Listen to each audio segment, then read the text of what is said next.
Sa ikasyam na araw ng Tanglawan Festival 2025, nagbayanihan ng mga Sanosenyo upang mapangalagaan ang kalikasan sa pamamagitan ng Barangay Tanglaw Linis Estero.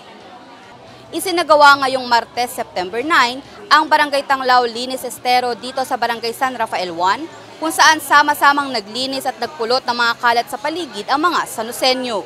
Pinangunahan ito ng City Environment and Natural Resources Office sa pamumuno ni Engineer Telma Bautista, katuwang ang National Government Agencies at Philippine Dental Association City of San Jose del Monte Chapter. Kaisa rin dito ang Schools Division of San Jose del Monte, kung saan nagsagawa rin ng mga paglilinis sa iba't ibang paaralan sa lungsod. Ang aktibidad na ito ay bahagi ng Basura No Way na programa ni Mayor Ate Rida Robes upang mapanatili ang cleaner and greener City of San Jose del Monte at mabawasan ang kalat lalo na sa mga daluyan ng tubig na nagdudulot ng pagbaha. Bukod sa aktibidad na ito ng pamahalaang lungsod, nagkasa rin ng cleanup drive sa iba't ibang barangay sa lungsod bilang pakikisa sa Barangay Tanglaw Linis Estero. Natutuwa kami na ngayong ika-25th year anniversary ng ating pagiging city ay nakasama yung activity sa paglilinis. Nabigyan ng highlight o importansya yung paglilinis sa ating lungsod.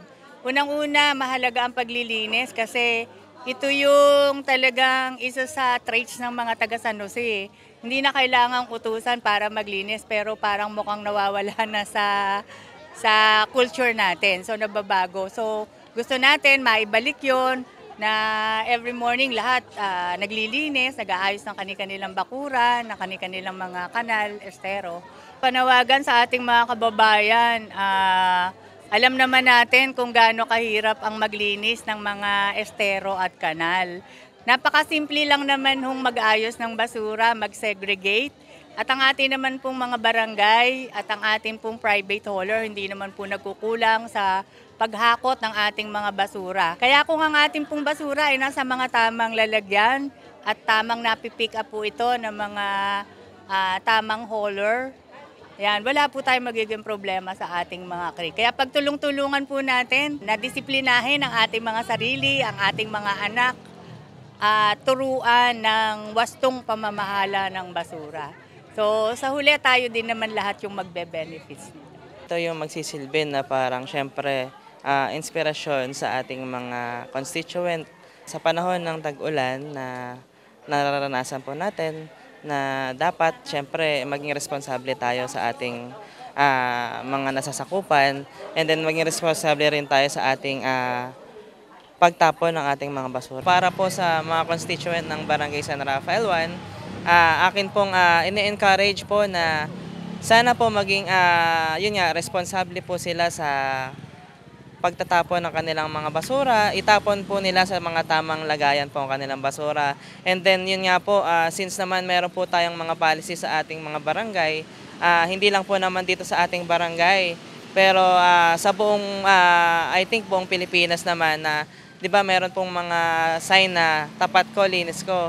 So syempre dapat po tayo bilang isang responsableng residente ng ating mga barangay. Sana po ginagawa po natin yun. Yun po yung magiging tulong nyo sa mga barangay when it comes to sa paglilinis, lagi naman po na andyan. Pero syempre, yung sa per individual ng mamamayan or constituent ng kada barangay, I think dapat tayo rin po ay tumulong din sa ating barangay na maging responsable sa pagtapon at paglilinis po ng ating mga bakuran. Since 2018 po, lagi po kaming kasama ng Senro. Tapos po yung sa Tanglawan po, like last year, sumama din po kami. Ngayon po, first time namin para po dun sa cleanup drive. So kami po ng mga officers, sabi ni Sir, 10 lang po. So kaming 10 po tutulong po sa paglilinis. And after po namin maglinis, yung mga gamit po na dala namin, ito turn over po namin sa Senro para magamit pa po ng ibang pwedeng gumamit. Napakahalaga po nito at napakagandang project po ito ng Tanglawan. Napakahalaga po nito dahil para makita po ng community na nagtutulong-tulong po tayo sa pagpapanatili ng kalinisan. At pag malinis po ang paligid, malusog din po tayong lahat. Bilang isang residente po na nakatira dito sa malapit sa creek mismo, ang kagandahan po ng isang clean-up drive, nape-prevent po natin yung pagbaha po na Lalo po kapag konting ulan lang, umaapaw po agad yung creek. Dahil po nababarahan nga po yung mga daluyan ng tubig. Tapos isa pa rin po ay naiiwasan po natin kung yung mga uri ng sakit na pwedeng kumalat gaya ng dengue. Mini-make sure po namin na yung mga kanal po namin dapat po hindi barado. Lahat po ng kalat dapat hindi po babara dun sa kanal namin kasi yun po yung numero unong dahilan kung bakit po nagbabaha dito.